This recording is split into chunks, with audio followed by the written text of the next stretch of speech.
Good evening, everyone.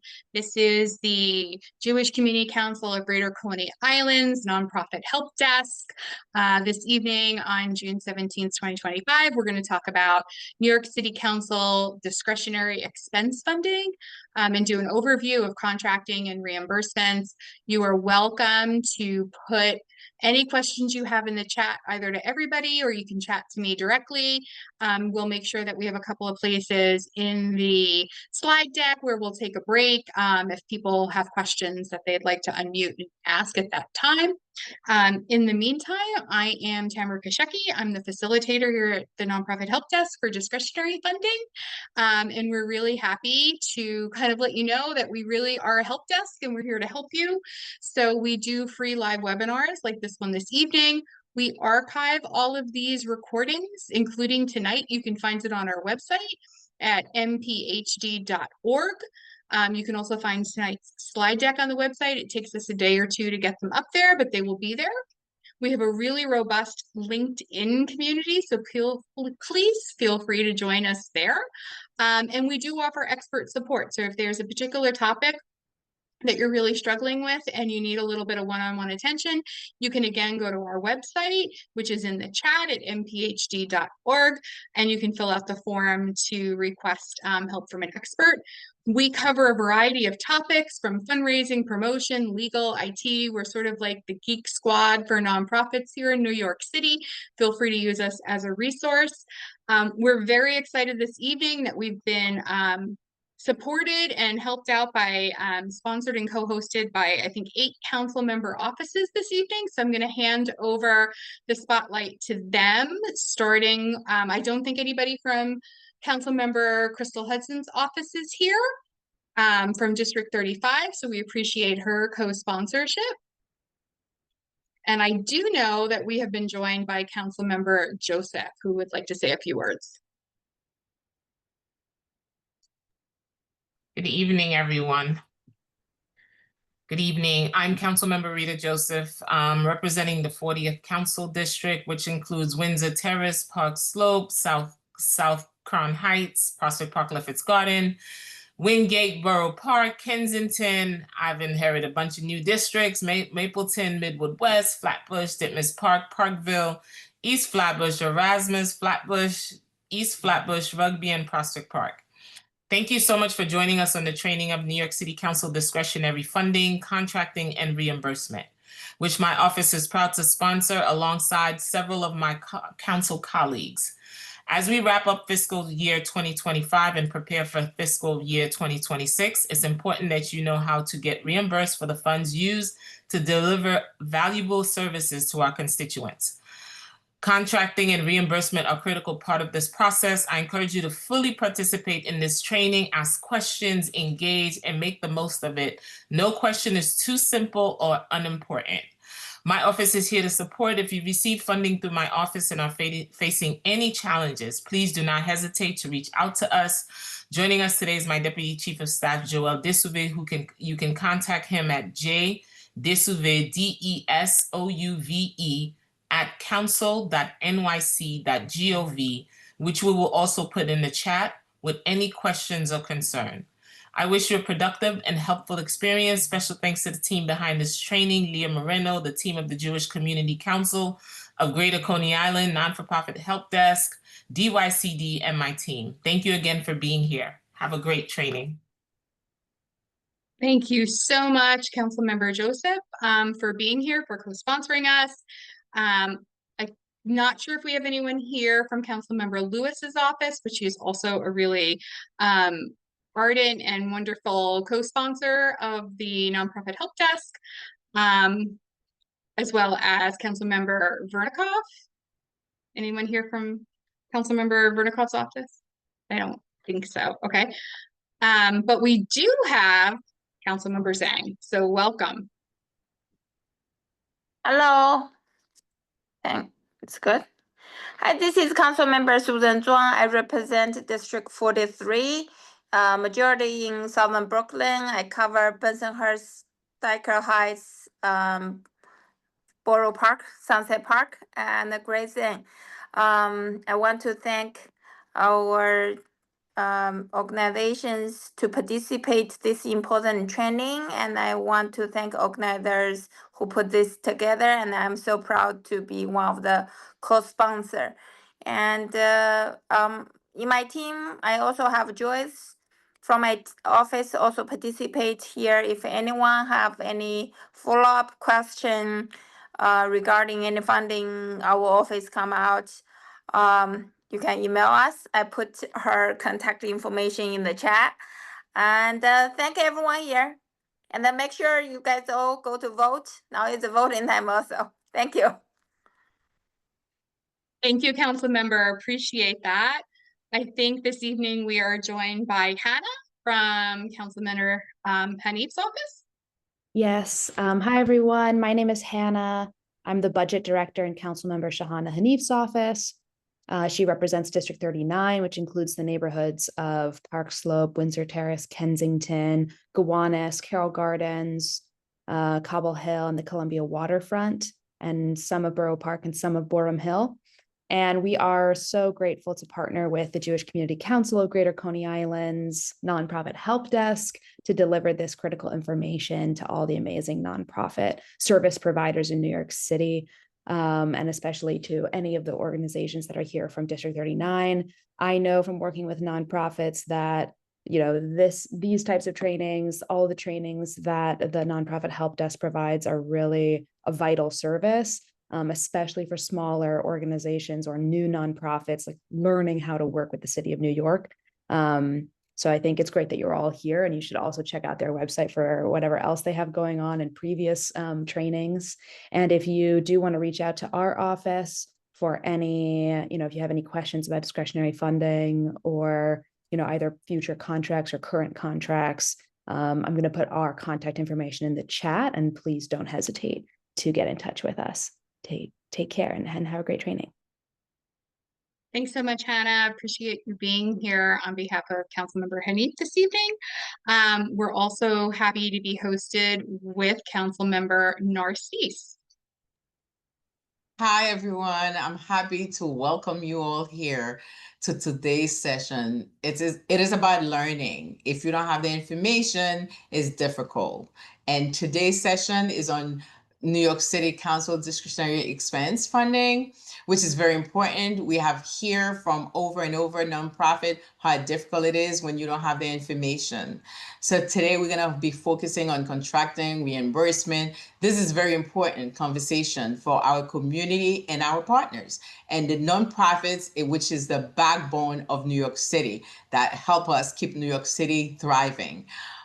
We understand your hard work, and myself personally, with all my colleagues, I know we're on that page because especially those on budget and negotiation, we know how important you are for New York City and all the information you can have. So we know your hard work. You on the ground, you understanding the process. So now we are here to support you.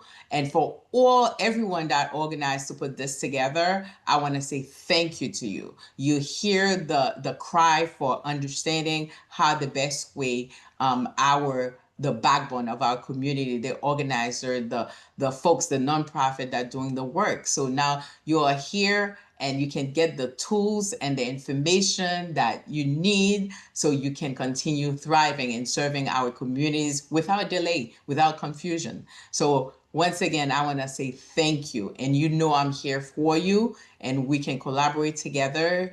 And you can always call my office. As a matter of fact, I love to give that number, 718-241-9330. Whatever we can do to guide you, to help you be the best you can be. So I'm here to say thank you to everyone that doing the presentation this evening. I appreciate you, and I want to say thank you. And everyone here, please learn, listen. Life is always a process of learning. So learn, and you can be the best you can be. So thank you once again. Take care. Councilmember Narcisse. I represent a large district. If I go to it, Canarsie, Flatland, Georgetown, Bergen Beach, Mill Basin, Mill Island, Marine Park, Garrison Beach, and Shipshead Bay. So we are here for you. So much success. Thank you. Thank you so much, Councilmember Narcisse, for your effervescent and joyful welcome as always. And our last co-host this evening is Councilmember Ressler, and he is, I believe Sophie is here to speak on his behalf. Hi, I'm Sophie. I'm the budget director for Councilmember Ressler's office in District 33. We really appreciate the work of the Jewish Community Council of Greater Coney Island's nonprofit help desk for organizing this, and all the other offices for sponsoring and co-hosting. We know how complex the city budget process can be, not just applying for funds, which we all just are wrapping up, but also, navigating the contracting and reimbursement process so that organizations can actually get the money that they're allocated, which is the most important part. And so we're really happy that there's opportunities like this to walk through it all together. So I'll put my contact information in the chat also in case there's any questions specific to our office and any organizations that want to reach out. Thanks. Thank you so much, Sophie, for being here. Thank you to all the attendees from the offices, council members' offices. We ourselves here at the Nonprofit Help Desk are supported through discretionary funding, and well as the rest of our technical support presentation series. And our sponsors currently include Speaker Adrian Adams, and then council members Brannon, Hudson, Lewis, Vernikoff, Joseph, and Zhang, many of whom we heard from this evening. So thank you again all for being here. We really appreciate it. And we can actually dive into some content now. So again, before we start, feel free to post any questions you have in the chat, either to everyone or to me directly. That's totally fine. And we'll have a few breaking points during the presentation where we'll kind of pause and take more questions if something you'd like to unmute. So kind of doing the broad overview on the New York City Council Discretionary Award contracting process, and this is specifically for expense funding, not for capital funding. You're going to apply, it's going to go through a City Council award clearance process. There's going to be procedural requirements for clearance. You're going to do most of your contracting tasks in Passport with a few exceptions. Eventually the contract gets registered, and then you'll be able to invoice for reimbursement. Do you remember this is most of them are reimbursement grants. So to break that down a little further, applications are due generally mid-February. So this year it was due, I think it was February 19th. And then New York City's fiscal year begins on July 1st. So no one would know who applied in February yet if that current award application was granted or not. You'll find out sometime in July. And you can do that by, usually your council member's office will get in touch with you. You can also check this New York City budget, what's called Schedule C, if you'd like to. And then over the course of the next few months, usually it's closer to the fall, October, November, you'll be assigned a contracting agency. If you're assigned to DYCD, which is the Department of Youth and Community Development, you're going to have contracting tasks in Passport. If you're strictly a cultural and you apply to the Cultural Development Fund, and you're going with New York City Department of Cultural Affairs, which is DCLA, you're going to wait for those award agreements, which traditionally have been coming through around February.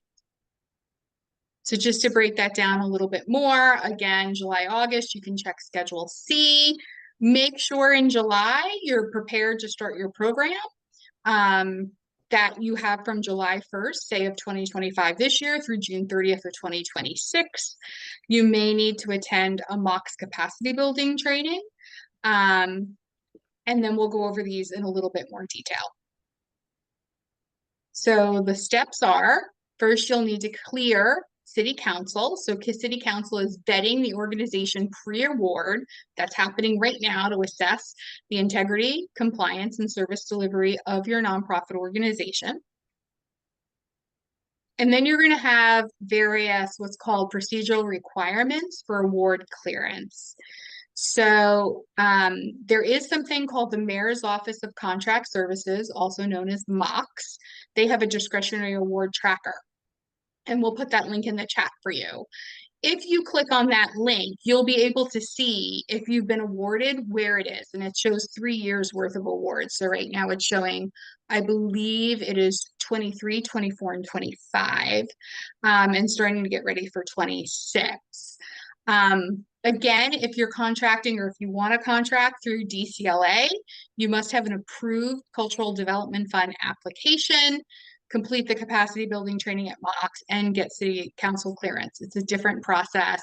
If you're not going through DCLA, you would need to make sure that your passport account has been approved. You've gone through what's called pre-qualification. You've also done the capacity building training for MOX. And I think we have a link for that as well that we can share with you, and the receive city council training. So to break that down just a little bit further, there's the discretionary award tracker. The website's in the chat. And you would either put in your organization name or your EIN number, which is your employer identification number. And it would be able to show you which stage you're in. Have you been cleared? If it says cleared, you can immediately go and contact your contracting agency, and it'll tell you who your contracting agency is. It might say you need to create a passport account, or you haven't done your pre-qualification, or it's pending city clearance even. So there's a few different things that if you look at this discretionary award tracker, it's really helpful to know what stage you are in that contracting process. And I believe it's updated every couple of weeks. So now let's assume, I'm just going to go back for 1 second. Let's assume that you've checked the tracker and it says you need to go through passport. You need to get pre-qualified. And again, that won't happen if you're going through New York City Department of Cultural Affairs, but if you're going through DYCD or some other agencies, it will. You now have, thank you, MOX, 2 different paths for clearing pre-qualification. If your organization only receives discretionary funding, you have no city contracts, you don't want to have a city contract, there's a new streamlined process called the discretionary pre-qualification application. If you're getting discretionary funding and you have a human services contract, or you would like to apply for a human services contract, you'll need to do the full what's called HHS pre-qualification and passport. So there's 2 choices, and you're only going to submit one of them. Right, you don't have to do both. It's either I only get discretionary funding, so I'm going to do the expedited version, or we have a human services contract, in which case we need to do the HHS pre-qualification. So these next slides I'm just going to put out there are courtesy of MOX, which is why the page numbers don't work, but thank you staff at MOX for giving a presentation the other week. You're welcome to go back on our website and see the presentation that the Mayor's Office of Contract Services came and gave themselves. But just to go over it, what is pre-qualification? This is really important because this is the part of the vetting that happens to show that your organization is eligible and capable of providing these services. So you'll submit that application via passport, whether it's the shorter one or the more robust one, and go through a MOX approval process. So once you've been cleared, you'll be able to either get city council discretionary funding, or if you do the longer one, you'll also be able to have funding with city agencies.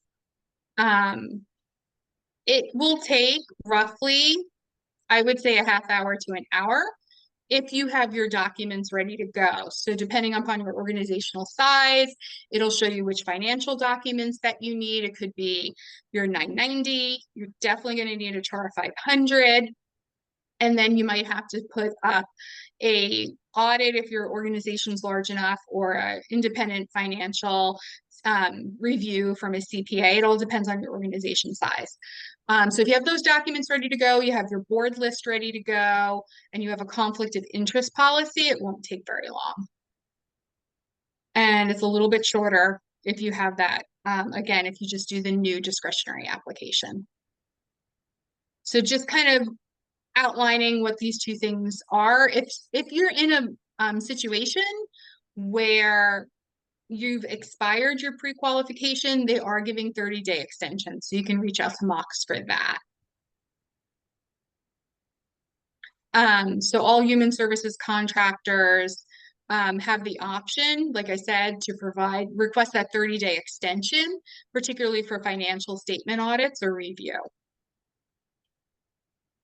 So what happens after you submit your pre-qualification application? MOX is going to review it. I believe the timeline's a little bit longer right now for 3 to 5 business days, but they're usually pretty quick. You will get an email that is sent to your organization's NYC ID email, which is the email, the login you use to get to Passport. It will tell you whether or not it's been approved or if it's been returned because they need more information of some sort, or maybe you mistakenly uploaded the wrong document. And then you want to make sure that it stays maintained. For some nonprofits, it'll be annual renewal. And for some for-profits, it'll be every 3 years. So most nonprofits have to renew that pre-qualification every year because basically they want your latest 990 and audit materials. Who is allowed to do this work for you, whether it's pre-qualification or there's different roles in Passport called vendor authorizations. So in order to do the pre-qualification tasks, it either has to be your vendor admin or procurement level 2. They can do all of the work on your pre-qualification.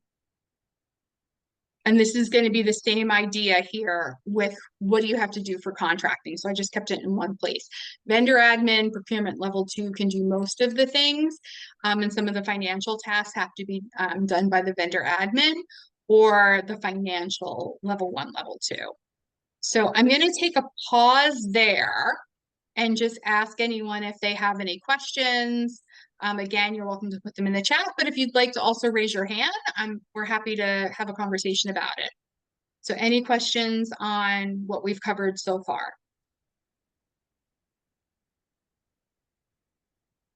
Okay. Oh, I just had another question. And just to remind everyone, are the slides going to be shared with the group? Yes, they will be on our website, probably in about a day or 2.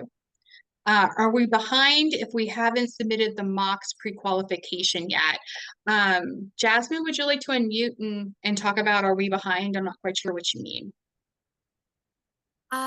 Yeah, thank you so much. I'm just curious to know, I'm currently finalizing the pre-application to submit it, and it's been a little bit confusing because it's asking for other people to register, such as our COO and our executive director, for them to have accounts as well, so I could be able to assign them different roles. But I just want to make sure that since we haven't submitted the pre-qualification application, we plan to this week, if this will stall our process in any way, or if it's okay that we haven't submitted that pre-qualification yet. So it's fine that you haven't submitted it yet. Are you doing just discretionary funding application, or are you doing the full HHS pre-qualification because you are either looking for a human services contract or already have one? I think I'm just doing the discretionary funding application. That's what I'd like to do. But I'd have to double check. This is our first Okay. time doing it, so I wasn't sure if there were 2 different types until now. I And didn't know. Do you have a current discretionary award, or did you apply for one in February of 2025, or are you looking to apply in February 2026? We were told that we will be put in the budget. So we've been told by email, but we have not yet showed up in the MOX award tracker. Right. So this is for FY26, which is the year that we're going Yes. into as of July 1st. Right. Correct. So they haven't posted those yet because nothing's technically official until after the city budget is passed and signed by the mayor. Okay. So those things are not going to be quote official yet, but I would kind of try to move your pre-qualification along. If you're quote only doing the discretionary one, I'm not sure that you should have to register quite so many people in order to get that to happen. It should be a little bit quicker because it's just a 3 document upload for that particular application. If you're just doing the discretionary application, the shorter one, it's financial docs, it's conflict of interest, and your board list, I believe. So I don't think if you're making sure you're doing the discretionary application one, and we did do a full pre-qualification webinar. I forget which day it was. I think it was June 4th. So if you check our website, the slide deck for that is also available, and it'll talk you through those steps really in depth. Okay, great. Thank you so much. I appreciate that. More than welcome. Does anyone else have any pre-qualification questions?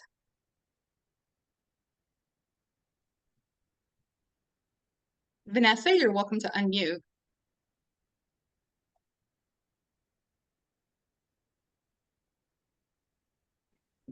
Yes, hi. My question is that is the audited financial statement necessary for the pre-qualifications process? Audit, it depends on your organization's budget size. So what's your organization's budget size? I consider that a small size. We are a small size organization. So is it necessary? I don't know what size is considered. Like, Yeah, are you talking about the amount of the budget? No, for the most recently completed fiscal year, for the fiscal year that you're submitting. If you look at our June 4th webinar on our website, it has a chart that says if your budget was this size, you submit these documents. If your budget was, between 50 and 250,000, you'll submit these documents. And so it's all based on budget size. All right, I got it. I'm gonna look into it. Thank you. Okay, of course. Okay, so moving along, we're going to go into contracting steps now, just to kind of go into the next section. So once you've done your pre-qualification and you've moved that along through mocks, there will be contracting steps in Passport. And you can start those steps once you have a status on that discretionary tracker that says cleared, contact your contracting agency. Keep in mind that there are certain agencies that contract outside of Passport. They do not use it. That includes the New York City Department of Coastal Affairs, the Department of Sanitation, Office of Emergency Management, New York City Office of Technology and Innovation, mayoral agencies, including the City University of New York, CUNY, as well as health and hospitals, and some programs that are administered by the Department of Education, DOHMH, which is Department of Health and Mental Hygiene, as well as the Office of Criminal Justice. So how you proceed at this point will depend upon your contracting agency. But we're going to pretend, for instance, that you're going through the Department of Youth and Community Development, which handles a lion's share of discretionary funding. But of course, we can always answer any questions if it's with a different agency. So you'll be given contracting steps. You'll have to submit documents. So there'll be a sites tab in Passport where you'll show, well, this is the physical location of where we're going to be delivering services. Again, there'll be documents, and you have to make sure someone in your organization, which is your vendor admin, is able to click off on that LL34 compliance tab. That is a digital version of New York City's doing business data form, which is required with every contractor grant. And then these are the types of documents that you're going to be most likely requested to upload: scope of work, what is your project, what are you doing, when are you doing it, how are you doing it, who are you serving, a budget, which we'll go in depth on a little bit later, proof of various insurances, which we'll also talk about, and depending, you may or may not have to do a certification of client abuse and neglect, a lobbying certification, conflict of interest disclosure form, which will both require wet signatures, and again, that mocks capacity building training, which everyone is required to do if you receive discretionary funding under, I believe it's 250,000. So any questions on those steps? Okay, happy to keep going. Once you've gone through that, you'll view and sign your discretionary contract. Again, we're assuming you're doing it in Passport. Your You'll be able to sign it electronically and it'll come to you via DocuSign. We're going to talk about budgets in a second. Once that is all done, your city agency, once it's approved by your city agency, it will be sent to the office of the comptroller, and they have 30 days to review and register that contract. You will get an automatic email from Passport when your contract is registered. Okay, so I'm going to take a pause there for 1 second to see if there's any questions. Again, you're welcome to put it in the chat. Go ahead and raise your hand.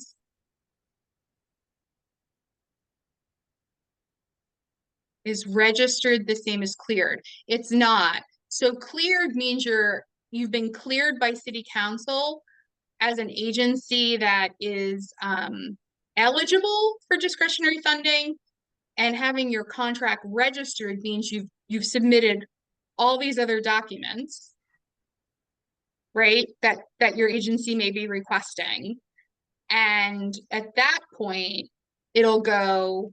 You'll sign it. You'll do a budget and it'll go to the comptroller. So cleared means it's gone, or sorry, registered means it's gone to the comptroller and they've approved it. Whereas cleared is like you're ready to start the process. Michelle, does that answer your question? Okay, great. Melissa, you have a 3-year contract. Is it necessary to resubmit the documents, or are there some but not others to submit? 3-year contracts are really interesting. So what's actually happening, and this past year was the first year that it happened, is that City Council made it so that you were able to have a 3-year contract, but you really only have 1 year of discretionary funding. So you have to apply for your discretionary funding every year. But because your contract is registered, you'll need to update some documents. You'll need to provide a new budget to your agency, but you don't have to go through the entire contracting process again. So it will cut down on it. So there'll be some things that you need to resubmit, but you won't have to do the whole process again. Melissa, does that help? You're welcome to unmute if you'd like.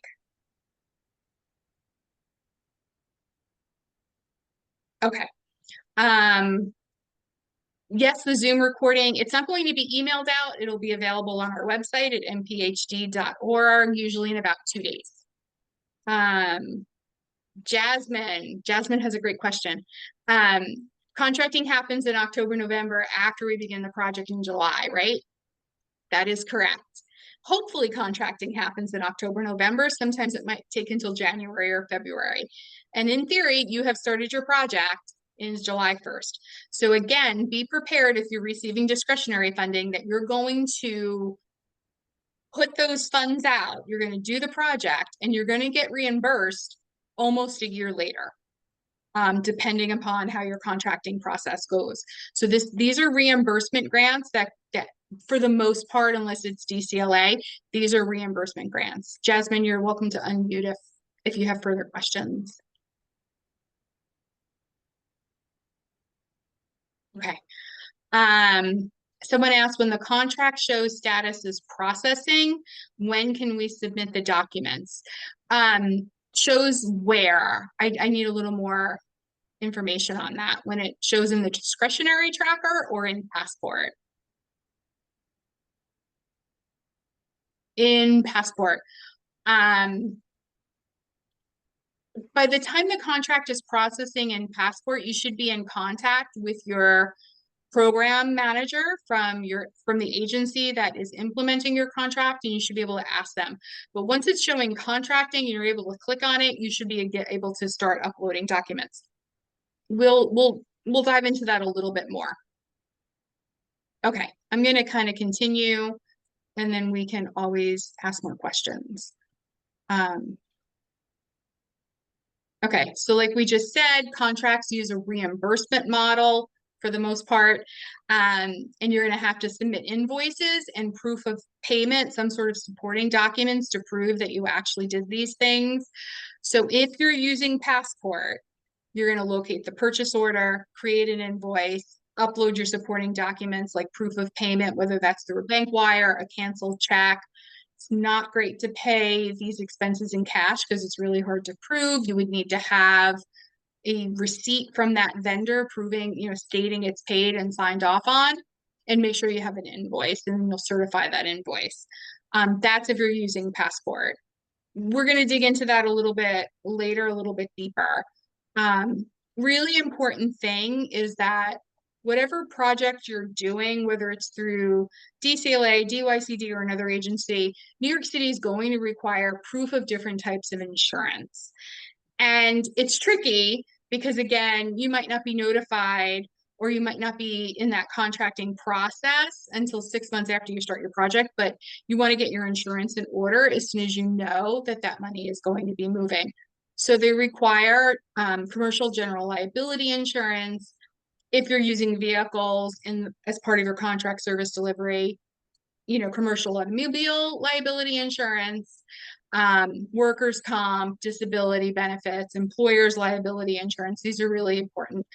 And you're going to have proof of that insurance. So you're going to have a certificate of insurance. You're going to have to add the additional insured, which is going to be New York City, and they'll give you the language for that, and a completed certification by insurance broker or agent. You can also buy into, if you're with DYCD, into the pooled insurance program, which I want to say it's 4% of your grant award, but don't hold me to that off the top of my head. Apologies. We can get that for information for you if anybody wants it. And again, they'll give you really specific language on who that additional insured is. It depends on your agency, and it has to be identical. One of the biggest things that holds up contracts processing is there's a gap of insurance coverage. Like, your project started July 1st, but you didn't get insurance until August 1st. And that, even though you didn't start your project, that could hold up your contract. And if the language isn't precisely what they say it needs to be, what your agency requires, and they're not added exactly as that additional insured, that could also be a problem. We see those a lot. So make sure that your insurance, you cross your T's on that, because that is absolutely a piece that gets in the way. So there's two different ways with DYCD, and I'm going to thank Joe Kovac, who also gave a webinar for us. I forget the exact date, in the end of May for DYCD. This is his slide, so thank you, Joe. And two different ways. If your discretionary award is less than $31,250, which your contract is going to be over 3 years, because they're going to assume it gets repeated, and there's a cost of increase, the cost of living increase, COLA, that's going to go through the fiscal agent, which is YMS. But you're still going to need to submit a budget to the program manager at the agency. If it's a larger award, all your award's going to go straight through Passport. So the size of the award generally will determine whether or not your fiscal agent's going to be YMS. It's a slightly different process, or if you're going to work directly with DYCD. So if you're working with DYCD, and really if you're working with YMS, there's 3 main categories for allocations: salaries and fringe, OTPS, which means other than personnel services. That includes things like rent, professional services, utilities, contracted services. And then there's an indirect cost piece, which in New York City for discretionary funding is capped at 10%, even though we know that's not the, we call it sometimes an ICER. That's not the city's ICER on provision services, so on contracts. But for discretionary, I believe it's 10%. So these are your 3 main categories that you're probably most likely going to allocate your funds to. This is what a DYCD budget looks like. So you want to be able to answer and fill these dots in and show how you're spending your discretionary funding. Really important. If you're filling out for employees, this is kind of an example of how they do it, right? So how many months, what's the annual salary, what percentage is getting applied to the DYCD program or to the discretionary funding. And we'll just kind of go down. So again, You're presenting that budget in Passport and it's going to get reviewed by DYCD. That's happening regardless of the size of the award. It's then, if it's going to DYCD, it's going to go through a level 1 review by your discretionary program manager, and then it's going to go to a level 2 by a DYCD budget supervisor. So it takes a bit to get that budget approved for your contract. And let's make sure that you're using categories, if your contracting agency is DYCD, that they will accept. Anything in red here, they will not accept. So you really want to think about like, oh, we're going to use, milestones. Nope, they're not going to pay for that. So really pay attention to these. It's super important. This is just a little bit on how they do it in Passport. Okay, we talked about this, the line items that you're allowed. And top reasons for rejections. You have the incorrect operating period on your budget. The sub-budget field doesn't adhere to these DYCD guidelines, right? What are the budget codes? What are the object codes? We talked a little bit about how to fill that out. Funding misappropriated between budget codes, missing or incomplete equipment detail. Fringe rate is not within the allowable range, missing a description for budget items. Description missing for unallocated funds. Really important that, again, the indirect cost rate can only be 10%. That's the de minimis. They won't allow you to exceed that. So I'm going to take a quick break there to see if anybody has any questions they'd like to put in the chat or use the raise hand feature. Happy to talk a little bit about these budgets right now.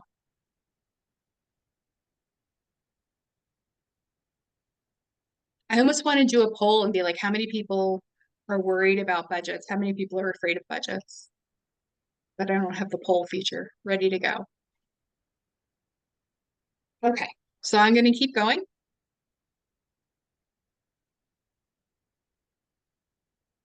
Okay, so as we're going through the contract document completion, here's some key reminders. The contracts, like we talked about, are 3-year terms. You have to apply for discretionary funding every year. That funding is not guaranteed. So that's where they're saying, City Council needs to allocate the funds each year, and MOX needs to clear those allocations each year. So your contract may say 3-year, but those funds are not guaranteed in years 2 or 3. You still have to apply. Make sure you're doing the MOX capacity building training and keeping that certificate. That's really important. Also make note, whoever from your organization that does do the capacity building training, that training sits with the person. So if for some reason they leave your organization, they go to a different organization or they retire, your organization no longer has that capacity building training certified. So somebody has to be current at your organization. Make sure that you're always doing your proper filings with New York State, which for nonprofits in New York State is called the CHAR 500. Make sure you have your insurance, really important.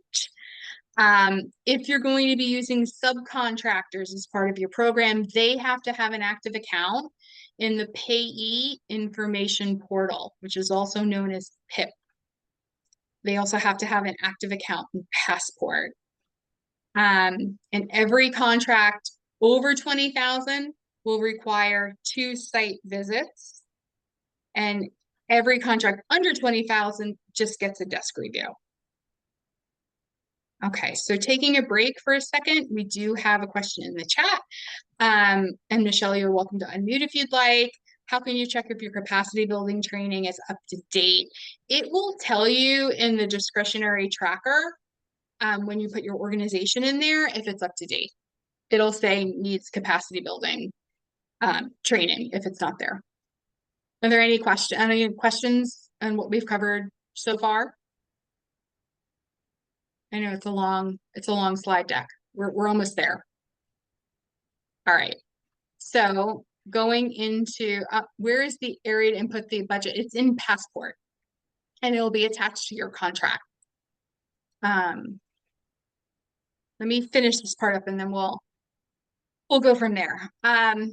Two processes if you're going through DYCD. Again, if your discretionary contracts for 3 years are under that $31,250 threshold, you're going to work with submitting a budget to your discretionary program manager, and then YMS is going to be your fiscal agent for reimbursements. If it's above that, you're going to get reimbursement in Passport. So if you're using YMS or if you've been assigned to YMS, you'll need to give them an invoice and whatever they're requiring supporting documentation is. We do have links to a lot of these fiscal manuals. We'll put those in the chat for you. And at that point, once it's approved by YMS, you'll get a direct reimbursement payable to your organization. Every transaction has to be documented as paid by the provider. So you can't say, well, we're thinking we're going to spend this money in a few weeks. Can we have it now? No, you have to spend it. It's a reimbursement grant or reimbursement contract. So acceptable proof of payments for YMS, copy of a canceled check, copy of the bank statement showing that payment was made, copy of the bank statement if it was a direct debit to someone. It does say in the use of cash, the invoice should be confirmed as paid in cash, not best practices. Jasmine, I would say you're going to have to give them the paycheck, but you're going to have to show somehow that that paycheck was cashed. So whether that's via a canceled check or whether that was the organization's bank statement showing that it was paid, that the money was taken from the account, those would both be acceptable. If you're going through Passport, it's going to be a little bit more in-depth on how they do it. But make sure that these are, requiring documentation for invoices in place, right? So if you're doing salaries, if you're using your money for salaries, you're going to have to upload that salaries and wages justification detail, which is an Excel worksheet for any staff payments that you're claiming. All staff allocations within the Passport invoice must match the staff titles in that Excel workbook, right? So there have to be the same language used in both places. Equipment invoices must be supported with a completed equipment purchase inventory report. All equipment listed on the Passport invoice must match the description provided on the equipment purchase inventory report. So, right, so like, it's sort of like you always want to make sure one thing attaches to the other and it's the same language, it's the same amount. You want to make it match, right? Matchy is the name of the game here. And equipment invoices that are more than $500 require both the serial number and the model number. So make sure you're doing those pieces. This might be a page if you're working with DYCD that you want to screenshot. If you're having problems with your conflict of interest form or some other things, there's an email for legal. If you have questions about how to set up your insurance or what it needs to say, in terms of the additional insured, there's an email for insurance. There's budget and finance help, procurement questions. There's a help desk email, which is the budget and finance help email. And you can also, if you want to know what the status is of your contract, you can email your program manager, or you can use discretionary@dycd.nyc.gov. So this is an important page. And now we have reached the end of our slide deck. I'm happy to take any questions. We had a few questions that were submitted in advance, but I'll start with whoever's here live. So Luis put in a question, and again, you're more than welcome to unmute, that says our city discretionary contract was registered and approved for 3 years. Last year procurement budget mod invoices went in smoothly. However, for this fiscal year, budget mod was submitted, but none at DSS has reviewed, approved. Is anyone else experiencing the same situation? So you're working with the Department of Social Services, not with DYCD. Luis, you're welcome to unmute. That's correct. And we have been reaching out to our contract managers at DSS to no reply, no info provided. And yet I have all this cost to bill them for. So I was just wondering if anyone else was experiencing the same situation. You're already in contract, right? OMB approved it and registered it, or Correct. And you're just trying to get your budget mod put through? Correct. Yeah, budget And mods. again, And I'm it's been going on. Sorry, yeah, Tamara, it's been going on for about a month and a half now.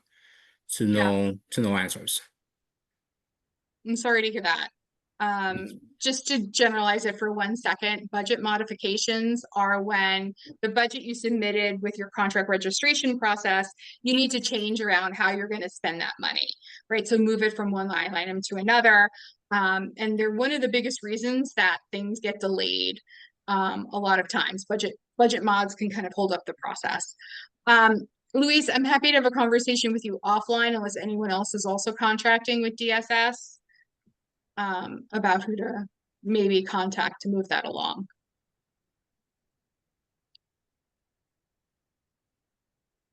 Yeah, Hello? iPhone? Are you What's his contracting name? with DSS? Anybody? Okay. I'm assuming, Luis, you sound like you've got a good handle on it. You're working with your program manager and they're just not getting back to you. Correct. Okay. If you want, we can talk offline and we can see if we can facilitate getting someone to get back to you. The other suggestion would be go to your council member's office that gave you the allocation and let them know that you're having a challenge. So if you reach out to that office and say, we put this, budget mod in 6 weeks ago, we can't, seem to get a response from DSS. Sometimes they can help move things along a little bit quicker. We do that. Thank you, Tamara. Sure. Just putting the last slide up for anybody who still wants to get a screenshot. Again, the entire slide deck will be available on our website, nphd.org. So, if you don't get a screenshot right now, it doesn't go away. You can always grab it later. I think somebody from iPhone had a question. OTPS was incorrect, trying to fix it. That's me. Okay. That's me. I'm sorry, I'm in a doctor's office right now. But anyway, I submitted. Well, thanks for joining us. Well, because I've been working on this for forget it. I don't even want to tell you how long, but this past invoicing is about 2 months now. I've been working with the person, Sean Dixon, who approves the invoices. And for some reason, I don't know, I must have uploaded the wrong OTPS, but I cannot delete it. I didn't know if I had to delete the entire invoice and start all over again because it's not allowing me to change anything or to update. Is this in Passport? Yes. And which agency are you working with? Office of the Aging for Discretionary Funding. Okay. I'm going to apologize and say I might need to get back to you and follow up because Office of the Aging is not one we see terribly often. So I love that we're seeing other agencies besides DYCD, people who are contracting with other agencies tonight. And is Sean giving you guidance on how he wants to do it? Yes, he was supposed to call me back this morning. He's not very good at returning phone calls. So, and I just didn't have a chance today. It was crazy at work. So I'll try to reach out to him tomorrow morning. I did would reach out also to him suggest yesterday afternoon. Yeah, So, I would also contact this council member's office who gave you the allocation. okay. And saying like, we're okay. trying to fix this in Passport. You can also reach out to MOPS. Did that. Okay. So, I know their help desk was a little bit underwater. Yes. So, they do ask, don't send in multiple requests through the help desk. They're a little bit underwater. But again, you're welcome to reach out to me through nphd.org. If you request an expert for discretionary, they'll bounce you to me. And we can work offline if that's helpful and you need some more contacts on how to move this along. Okay, yeah, because I think that's what's holding up. I mean, I've been filing this since August 15th of 2024. So it's been a ride. But I'm going to reach out to Sean tomorrow morning. That's the first thing on my to-do list tomorrow. And see if he can figure out why I can't change anything. So yeah, I'm not sure if Passport got stuck.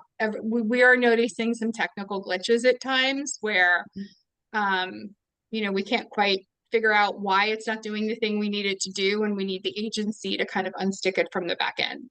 Okay. Okay, thank you so much. You're very welcome. Jasmine, you're welcome to unmute. Thank you. Hi again. This has been so helpful. I guess I had a clarifying question about the budget. So as I mentioned, we had submitted an FY26 discretionary application. The district we're working with notified us that they're putting us in their budget. And I guess I wanted clarification on if the amount they're going to put us in the budget for is lower than what we had submitted in the discretionary application. Is like, what should we expect during the contracting and budgeting process later on around November-ish? Like, will they be holding us to what we put in the discretionary application, since that amount and that budget is completely different? And we're obviously going to be delivering on less deliverables. And will that, like, I don't know, like, just, I guess, general clarification on that. Right, so you're still technically in the application process, right? Those, again, those FY26 applications are not going to be announced until a couple of weeks from now, July 1st or a few days afterwards, depending upon when the city budget is ratified. And so you're not in a contracting process where you would need to submit a budget modification. They're going to get an award letter, you know, internally to the agency that says your organization's receiving this amount, and then you're going to contract your budget for the amount that you're awarded. So don't worry about if it's not the same as what you put in your application. Okay, so then as we figure out what we can do with the lower amount in the district, you know, it's okay to just proceed on what we agreed on that we now do, without having that kind of built out on what the expenses actually are at the moment. Yeah, so you're going to have to, again, be prepared. Whatever the grant discretionary award amount is, you're going to have to spend that money way before you're able to reimburse on it. So be prepared for that your organization has enough cash flow to be able to do that. That's step one. When you're putting together your budget, when you're in the contract, that contracting piece, which is down the road, really think about how are we spending our money and what's going to be the easiest piece to get a reimbursement on. In theory, you're probably spending, and your organization's fundraising in other places, hopefully, besides discretionary funding, to put that program up. And so really think about, well, what are the things that are going to be easy to make a reimbursement request on in terms of paperwork? You know, it might not be salaries, it might be other things. So that you can kind of go through that reimbursement, but make sure that's what you put in your budget of how you're going to spend your money. Okay, great. And then is there a reporting piece later on in mocks? Depends on your agency. No, there's no reporting piece in mocks. Your agency is, once you're going through it, again, it'll go through site visits. If your discretionary award is over 20,000, DYCD will do 2 site visits. It's below 20,000, there'll be a desk review. There'll be a small amount of reporting. That's kind of part of this reimbursement process. But if it's DCLA, you're submitting a final report. Do you have an idea of which contracting agency you're going to be working with? I think it would be DYCD based on what you said about the amounts. Okay, and we have some links that we can put in the chat on contracting with DYCD and how that process goes, whether you're going to go through YMS, etc. So we'll put those links in the chat. Okay, great. So they're not going to hold us against our original deliverables that we submitted for the higher amount. It'll just be reporting out on what we actually did and how we spent the funds. Okay, right. Perfect. Thank you. Yeah, sure.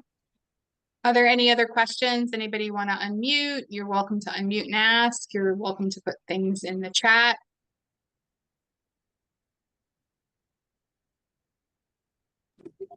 I'm happy. Did I hear somebody unmute? Can I just ask about, I'm doing another funding for our academy for security guard. Okay. That's through DCAS.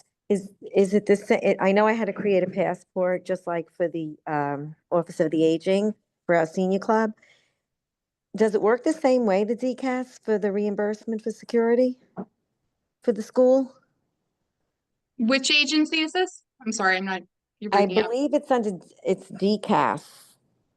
It's So you're for security for an elementary school, but we're non-for-profit. We're not public school. We're a Catholic school. right, but that's not through discretionary funding, right? That's a different I don't process. know. No, the principal told me DCAS, but we had to create a whole passport, and I've done everything. I just need to. I told him I think we need to create the invoices now, but I'm just wondering if it runs the same. I don't know. That's what I'm trying to find out. It's the first time I'm doing all this.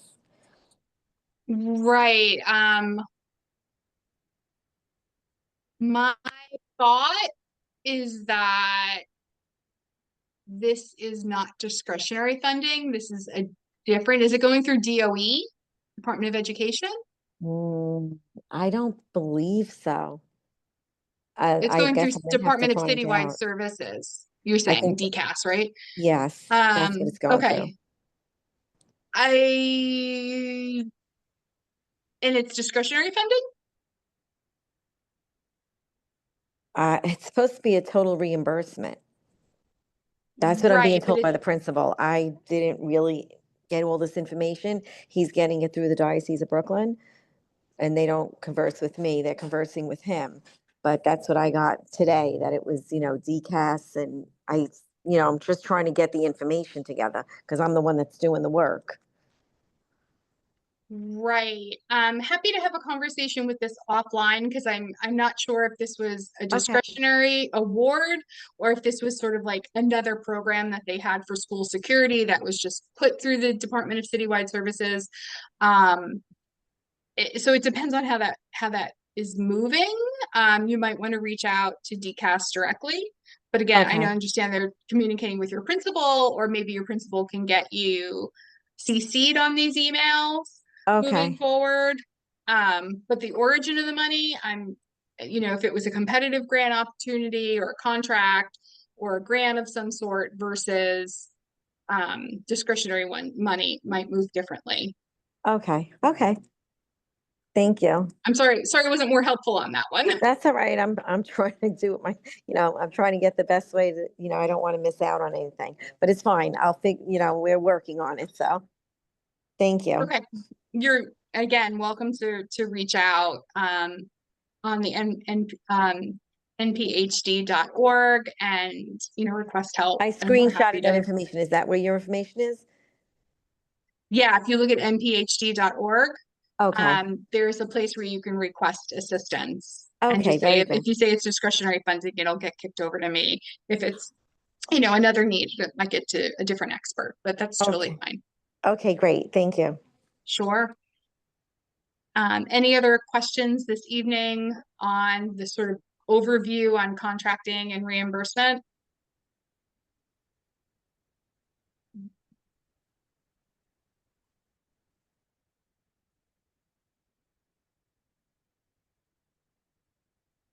Okay, well, thank you all for coming this evening. Really appreciate you being here. That's odd. My slide deck is frozen. Okay, so we're just gonna forget about that. Love when the slide deck freezes. Let's see. Not even sure. Here we go. Okay. Thank you all for coming this evening. We're going to stop the recording now. I am happy to stay on if anybody has any additional questions that they'd like to put in the chat or ask directly.